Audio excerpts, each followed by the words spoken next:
In the bustling factories of the early 20th century, a group of young women toiled tirelessly, their nimble fingers painting delicate watch dials with a mysterious glowing substance, radium. Little did they know they were dancing with death itself.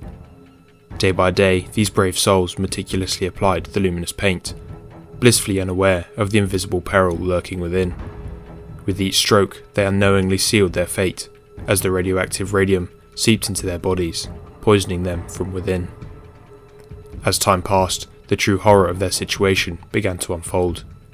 The once vibrant workers began to fall ill, their bodies ravaged by a silent and sinister force. Anaemia gnawed at their strength, while mysterious bone fractures shattered their resolve. Worst of all was the insidious decay of their jaws, rotting away from the inside out, a grotesque testament to the deadly power of radium. But these courageous women refused to go quietly into the night. With every laboured breath, they fought for justice, taking their battle to the courts and shining a spotlight on the dark secrets of the radium industry. Their struggle became a rallying cry for workers' rights, sparking a nationwide movement to protect the innocent from the clutches of corporate greed. Though many of the Radium girls would never live to see justice served, their legacy lives on as a chilling reminder of the dangers that lurk beneath the surface. Their story stands as a testament to the resilience of the human spirit and the enduring power of hope in the face of unimaginable adversity.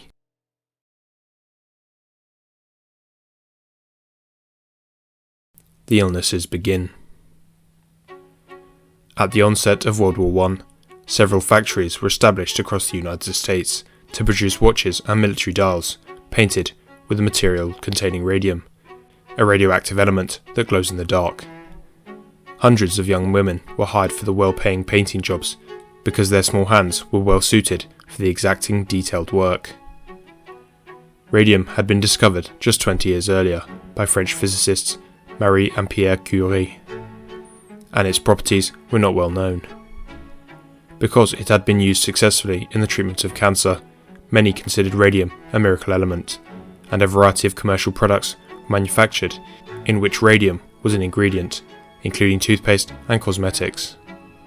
The women hired to paint dials came to be known as ghost girls, because the radium dust to which they were exposed daily made their clothes, hair and skin literally glow. Many of the women wore their best dresses on the job, so the fabric would shine brilliantly when they went dancing after work. Some even applied the paint to their teeth because it gave them radiant smiles. From 1921, numerous dial painters at the United States Radium Corporation factory in Orange, New Jersey, began to complain of strange illnesses. Their teeth would ache and eventually fall out. The resulting hole where the tooth had been would not heal, and abscesses formed. They began to develop severe anemia. Their bones went brittle. Eventually, jaw necrosis set in. Their bone and tissue cells would be starved of blood and die. Unbeknownst to them, they were suffering from the effects of radiation poisoning. In 1922, the first death occurred. Amelia Maggia had worked as a dial painter for 4 years between 1917 and 1921. She was just 25 when she died. In the days preceding her death, her dentist was able to lift and remove her entire lower jaw by hand. The deaths of Helen Quinlan, 21, and Irene Rudolph, 22, came the following year. They had worked as dial painters for 20 months and 2.5 years, respectively. By 1924, the young dial painters and their doctors began to suspect that their mystery illnesses were occupational in origin. They informed the health and labour departments of their concerns, and despite conducting 3 state investigations, no action was taken. They turned to the Consumers League, a reform group representing female workers, who tried to advocate for the dial painters, but were also ignored. United States Radium Corporation. From 1917 to 1926, the US Radium Corporation, originally called the Radium Luminous Material Corporation, was engaged in the extraction and purification of radium from carnotite ore to produce luminous paints, which were marketed under the brand name Undark.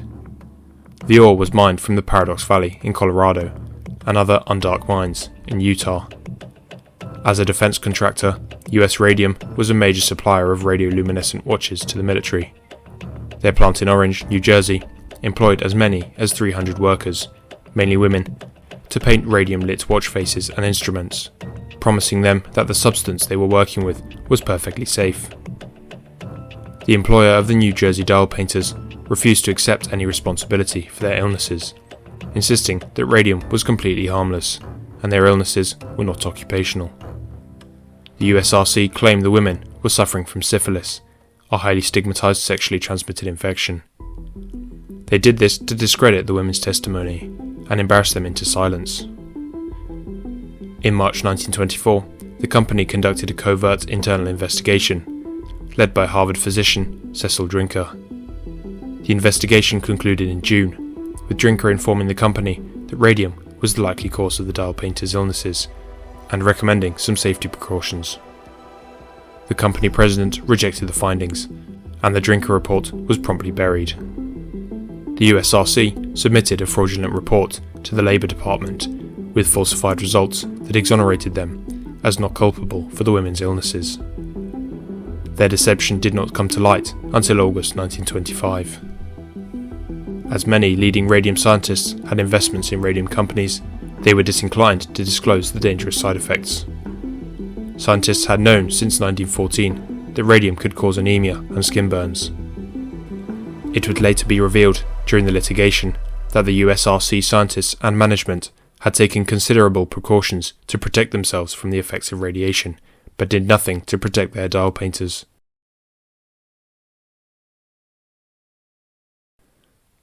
Radium Dial Company.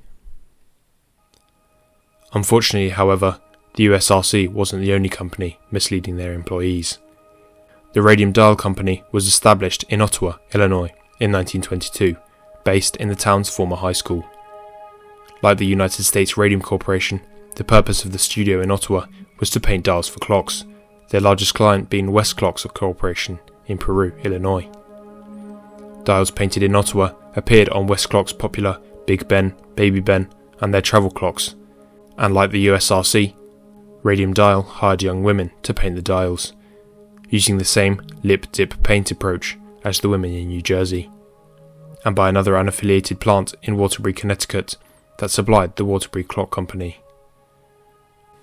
Following the termination of President Joseph Kelly from the company, Kelly established a competing firm in the town named Luminous Process Company, which also employed women in the same fashion, and in the same conditions as the other firms. Employees at Radium Dial began showing signs of radium poisoning in 1926 and 1927, and were unaware of the hearings and trials in New Jersey. Furthermore, Radium Dial leadership authorized physicals and other tests designed to determine the toxicity of radium paint to its employees, but the company never gave those records to the employees or told them of the results. In a half-hearted attempt to end the use of the camel hair brushes, management introduced glass pens with a fine point. However, the workers found that the pens slowed their productivity, and they reverted to using brushes. When word of the New Jersey women and their lawsuits appeared in local newspapers, the women were told that the radium was safe and that employees in New Jersey were showing signs of viral infections. Assured by their employers that the radium was safe, they returned to work as usual.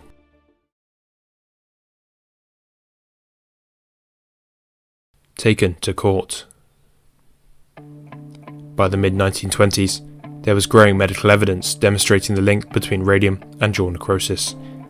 A paper by Drs. Harrison Martland and Joseph Neff realized high levels of radioactivity in examinations of living dial painters, and following the autopsy of one deceased dial painter, Sarah Carlu Mailefer. This landmark work explicitly linked dial painting to radium poisoning. The radium ingested by the dial painters became embedded in their bones and accumulated over time, becoming a source of ionizing radiation within their body.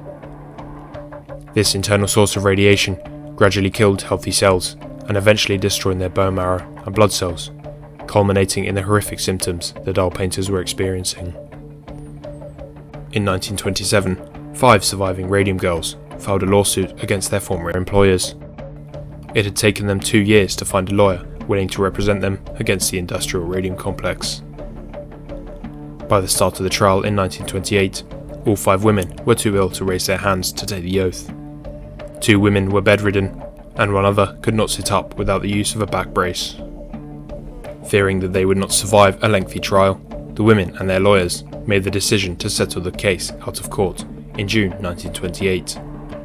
Each radium girl was awarded $10,000 in damages and $600 per year for the rest of their lives. All their legal and medical bills were to be paid by the company. The catch was that the USRC would not have to take any legal responsibility. Despite this outcome, it was with the help of pathologist Harrison Martland that a more satisfactory result occurred. Martland reopened the case of Molly Madger, abolished the original jury system that attributed her death to syphilis, and hired competent medical examiners. As expected, Molly's corpse showed no signs of syphilis, but it had been clearly mangled by radiation. Similar results came through for the other radium girls who had died, and eventually the USRC was driven into ruin by the medical and court costs.